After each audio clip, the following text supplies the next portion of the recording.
И како што ви ветивме пред некое време, повторно си го посетивме Сојузот на извидници за да дознаеме како се станува извидник, а и можност повеќе да се тргнеме од телефоните и да направиме еден убав контакт со природата. Со нас е денеска Ели, која ќе ни открие кои се основните правила и пропозиции како се станува извидник. Добро утро. Пред се нема некој калап за сите извидници. Секој извидник е индивидуалец, сите сме заинтересирани за различни активности и тоа е убавината на извидништвото, тоа што секој може да биде извидник. Единствено нешто што треба да го направите е да се обратите во локалните извиднички одреди.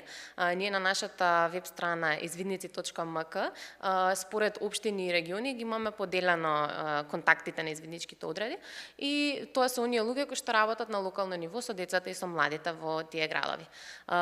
Може да се посети некоја извидничка активност, да се разговара со оние кои што ги водат извидничките активности и да се одбере дали на детето на младиот човек му е таа активност интересна, атрактивна, потребна во животот. А се надевам дека секој ќе се пронајде бидејќи имаме најразлични активности и обработуваме многу различни теми. Живееме во многу брзо, неблагодарно време во кое сите некако почувствувавме зависност од телефоните. И ние возрастните, моите генерации, а и многу млади, многу деца од најмали нозе почнуваат да ги осознаваат телефоните и поминуваат во статична состојба. Колку е голем отпорот кај децата да ги тргнат телефоните и да влезат во еден поинаков свет, во една друга реалност? Па така, тоа е алармантна состојба каде што стануваме зависни од мобилните телефони и од таа комуникација и конекција што ја добиваме и брзиот допамин од гледањето на содржини на телефонот. На почеток отпорот е голем, меѓутоа кога ќе се понуди квалитетна содржина, програма, активности што се интересни со своите врсници, што малце се предизвикувачки, што тераат да учите преку работа некаква, секогаш е полесно, така што на почеток имаат проблем помладите да се откажат од тоа време поминато на телефон, меѓутоа подоцна не забораваат на телефоните за време на камповите, па ние сме секогаш во комуникација со родителите само да пратиме некоја фотографија, да видат дека децата убаво се поминуваат и се понатака е уживање и активности надвор во природа. Долна граница за да станеш извидник е? Така, почнуваме да работиме со прво оделение.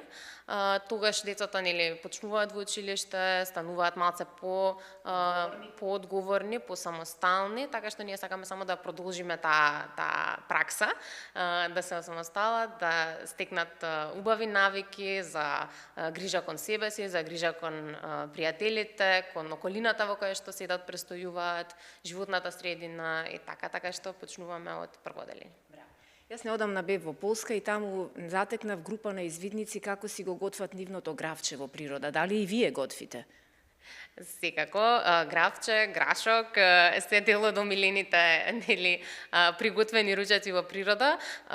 Ништо помалку додуша од оние колбасици на стапче, маршмелоус што да ги правиме како десерт и слично, така што секоја група на извидници си има, особено во пролетен и летен период, си има такви кампови бивакувања во природа, каде што дали во посовремени услови или малце попримитивно си го приготвуваме своето јадење. Тоа е најинтересниот дел, а и секогаш е повкусно кога сам си го приготвил.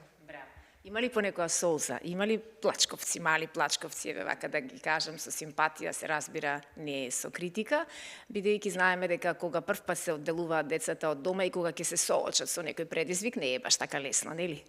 Така, секако е предизвик вие на 7-8 годишна возраст да излезете од својот дом, да одите на 7-дневно кампување некаде во бубачки мравки. Така, да се соочите со сите учесници во природата. Така што интересно е како децата после првата вечер забораваат на тоа, бидејќи дружбата и врсниците и тоа што заедно ги поминувате сите предизвици е поважно од тие мали предизвици кои што лесно се пребродуваат. Ели, многу ти благодарам. Верувам дека поттикнавме многу родители, баби и дедовци од септември, кога ви се и новите уписи за нови извидници, да дојдат, да се заинтересираат, да ве комуницираат и да ги запишат своите деца. Да бев јас сега едно дете, со сигурност ќе бев прва на списокот и ние и понатаму ќе ги следиме вашите активности и ќе ве посетиме. Може, нели? Секако може, секогаш сте добре дојдени на нашите активности, да видите дека не само децата, можат и возрастните да се вклучат во извидничките активности, ако ништо друго берем како поддршка за малите. Следниот предизвик ми е со камера да ви дојдеме на некој камп. Ти благодарам многу.